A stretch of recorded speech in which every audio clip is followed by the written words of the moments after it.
جس قول پر عمل نہ ہو اور جس عمل میں اخلاص نہ ہو اللہ قبول نہیں فرماتا۔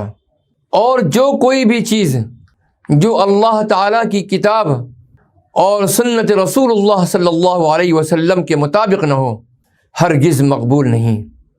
تیری یہ بناوٹ بغیر ثبوت کے دعویٰ ہے، لہذا تیرا کچھ بھی قابل قبول نہیں۔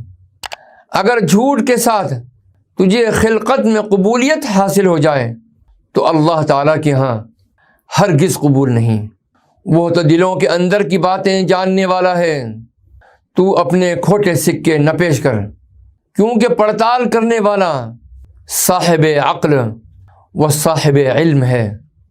وہ تیری صورت کی طرف نہیں بلکہ تیرے قلب کی طرف نظر کرتا ہے۔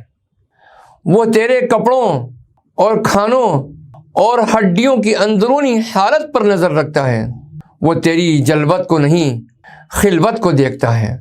کیا اس بات سے تجھے شرم نہیں آتی کہ جو خلقت کے دیکھنے کی چیز ہے وہ زینت سے معمور ہے، اور جو خالق کے دیکھنے کی چیز ہے وہ نجس سے بھرپور ہے؟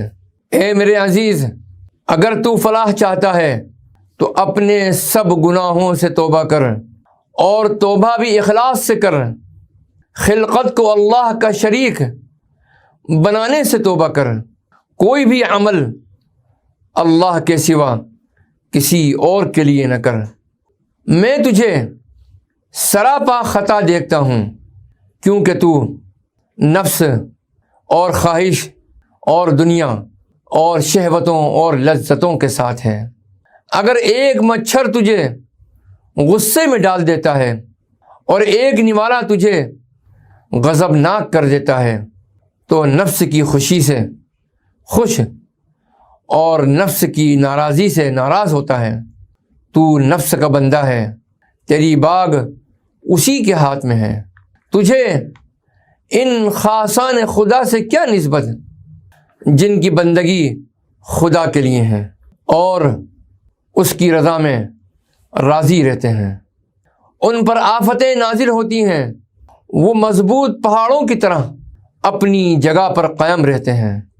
مصیبتیں ان کی طرف اور ان پر اترتی رہتی ہیں، اور وہ صبر و موافقت کی نگاہ سے انہیں دیکھتے رہتے ہیں۔ انہوں نے جسموں کو بلاؤں کے لیے چھوڑ دیا ہے اور خود دلوں کے ساتھ اللہ کی طرف پرواز کر گئے۔ ان کی مثال ایسی ہے جیسے رہنے والوں کے بغیر خیمے اور پرندوں کے بغیر پنجرے خالی ہیں۔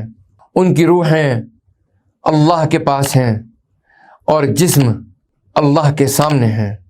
اے اپنے رب سے منہ موڑنے والوں، اے خدا سے وحشت کرنے والوں، میرے پاس آؤ، میں اس کے اور تمہارے بیچ میں اصلاح کر دوں، اس سے تمہارے لیے سوال کروں، تمہیں اس سے امن دلاؤں، اس کے سامنے انکساری کروں تاکہ تم پر اس کے جو حق ہیں وہ بخش دے۔